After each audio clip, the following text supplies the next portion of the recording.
Welcome to the Divine Feminine Leaders podcast. I'm your host, Celeste Hartwell, and we are a feminine view of entrepreneurship for women, by women. Unofficially, we interview women who are making a shit ton of money and breaking all the rules. Thank you so much for joining us, and let's get into it.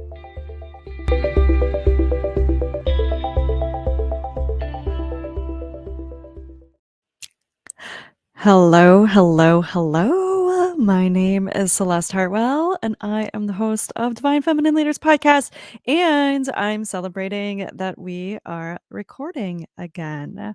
So if you are new to us, I have done so many different things in this podcast. I've taught specifically just myself. I've interviewed a whole bunch of women, and I have a lot of interviews actually in the queue that have been waiting. I have not launched a new podcast episode since about February of 2020 on the actual podcasting platforms where you can listen to us anywhere: Spotify, Apple, all your favorite podcast places. We are available everywhere, and uploading the videos onto YouTube. And so some of them actually did get recorded live on Facebook throughout the pandemic.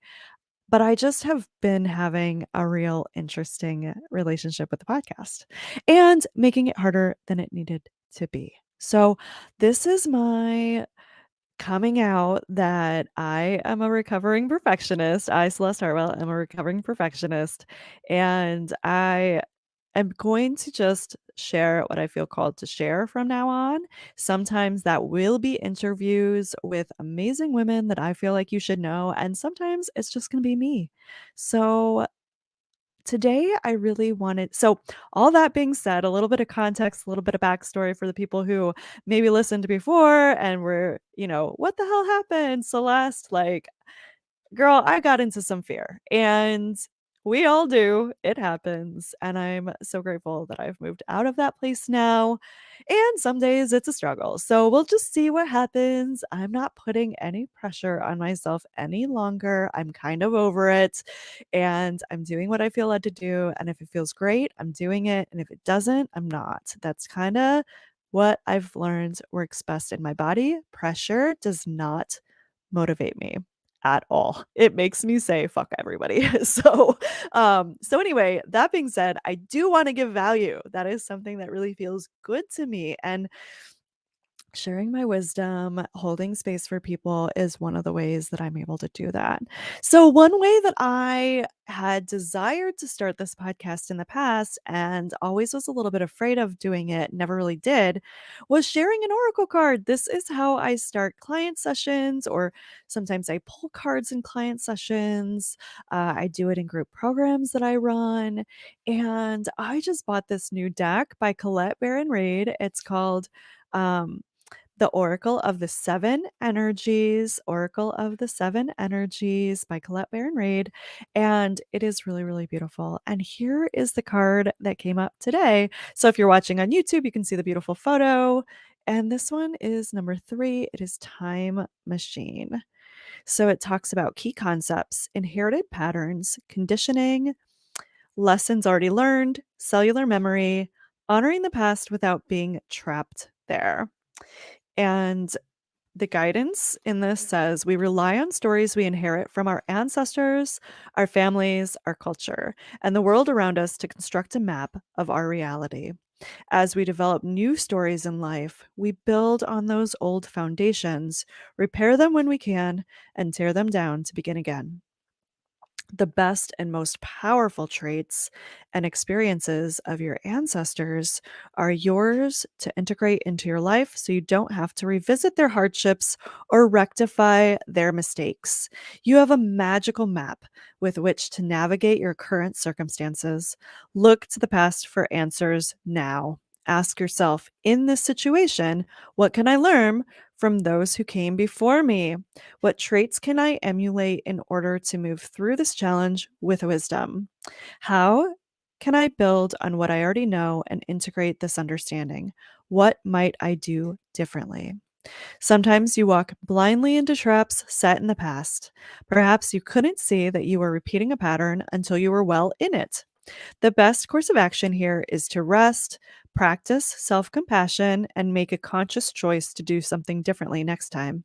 Clarity will come. Remember that if you do what you always did, you'll get what you always got. History repeats itself only if you allow it. The most important thing is that you are becoming aware. You can make a different choice regarding how you respond to life right now. Yes, things can be awkward and uncomfortable as old hurts are revealed and new solutions are attempted. The time is ripe for change, so keep going. Every step is important. Allies will rally, but in the end, you are the one you've been searching for. One day you will remember how your beautiful new story was just around the corner. Well, if that doesn't talk about what I've been saying, yeah, there's a lot of stories that we can run into or that I ran into with this podcast being on hiatus for so long.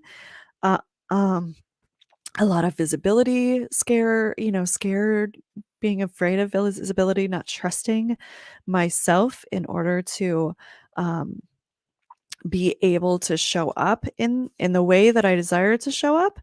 And yeah, there's just a lot. Yeah, this is very interesting. And so I love how it talks about the best course of action here is to rest, practice self compassion, and make a conscious choice to do something differently next time. And that clarity will come.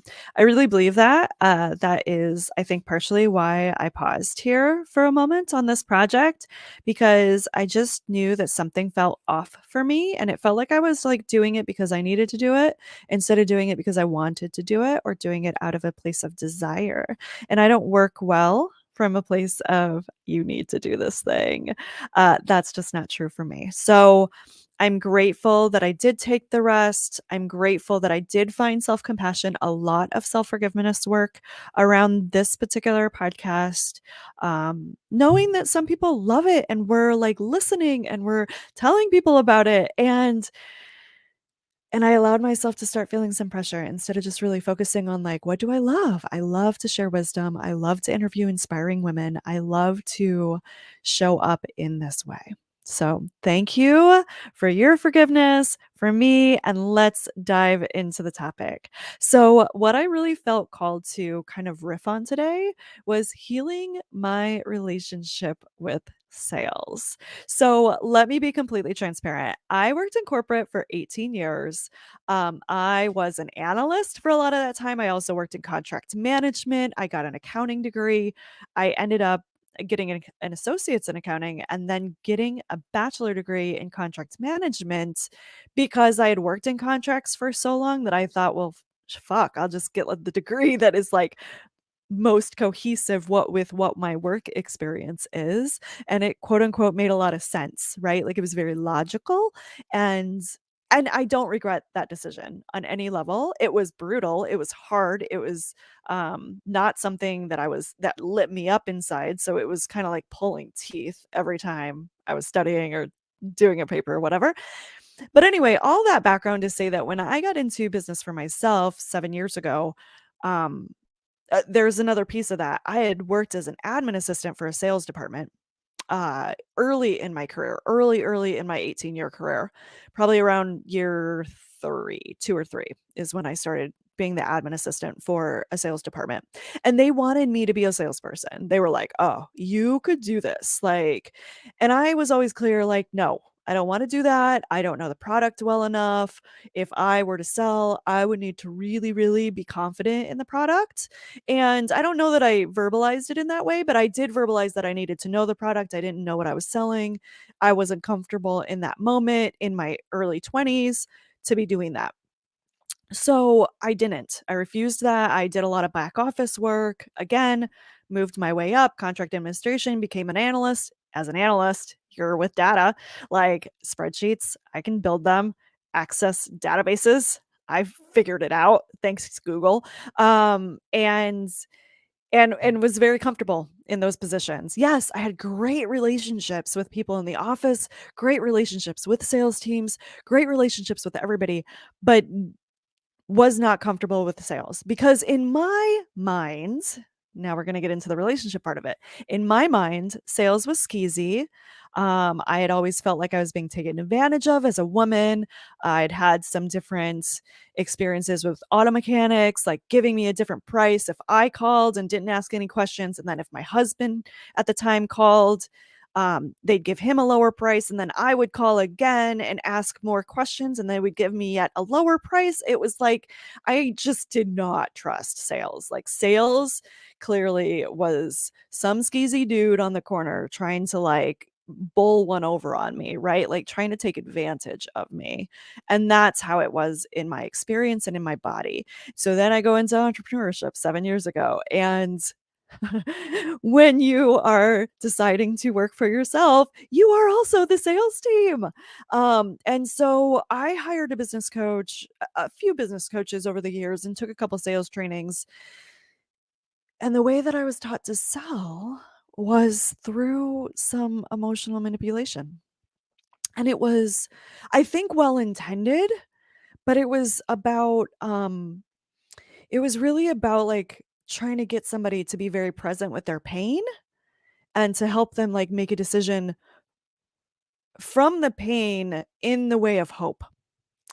And I'm gonna be real honest, like, that clearly that way works. I sold things. I sold things that way, and I never felt good about it.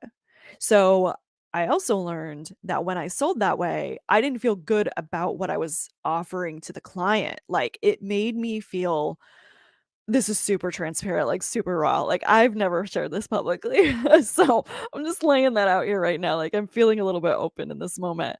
It When I sold in that way, I felt immense guilt in those client relationships, but I didn't know how to rectify it, right? Like, I didn't know, how to do it differently. I didn't know how to do sales differently. I didn't have a lot of confidence, honestly, like, in my coaching and my experience. I went from being an analyst and a back office person to being a coach, which, while yes, I've always been a great support person for people in my life, there was a lot of imposter syndrome in the beginning, right? So it was also was like, I'm not confident. Going back to why I didn't do sales in my early 20s, I didn't know the product well enough.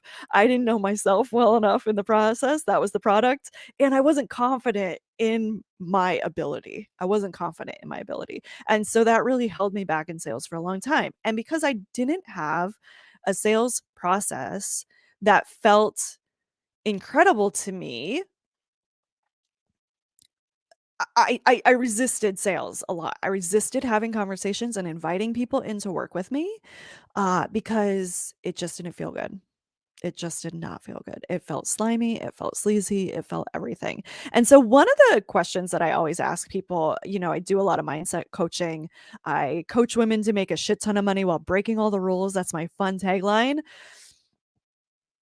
But it really boils down to relationship with money, right? And so one of the questions that I always ask clients when they first sign on is, if money were a person, who is that? What's their personality traits? Who are they, right? And and that helps us to see, like, how are we putting, you know, how are we who is money to us? Like, how is it showing up for us? What do we think about? I'm so big on mindset, and since I live and breathe and do this for myself all the time, I'm really big on, like, if we can really identify how we view money, then we can shift it. Then once we have awareness, we can change things, right? So I've had to do this with sales. I've had to really do this with sales and learn a new way of selling that feels in service to me, to the people that I work with. It makes me feel more confident. I am more confident in my coaching now, being in business for so long and going through so many iterations and coaching so many different people in so many different ways.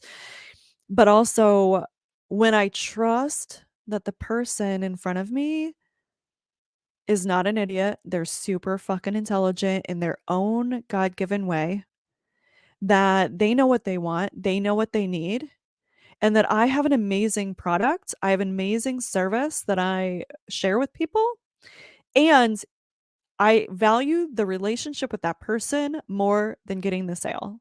So I will not do emotional manipulation anymore. I will do only high integrity sales, which to me is having a conversation, asking a lot of questions, getting really, really clear on what they need, and then giving like my insight into like what's happening, and then asking them if they want to talk about what it would look like to work together. That is definitely, giving them my insight.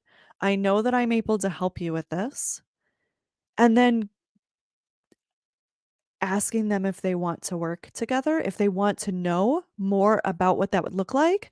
And if the answer is yes, then I give them more information about that. Is that something you want to do? Yes. Great. Here's the information. This is how it's going to go. Here's my contract. Here's the payment plan. What payment plan do you want? You know, and kind of tying it up. And if when I ask like, "Do you want to know more about working with me?" and they say no, great. I completely understand.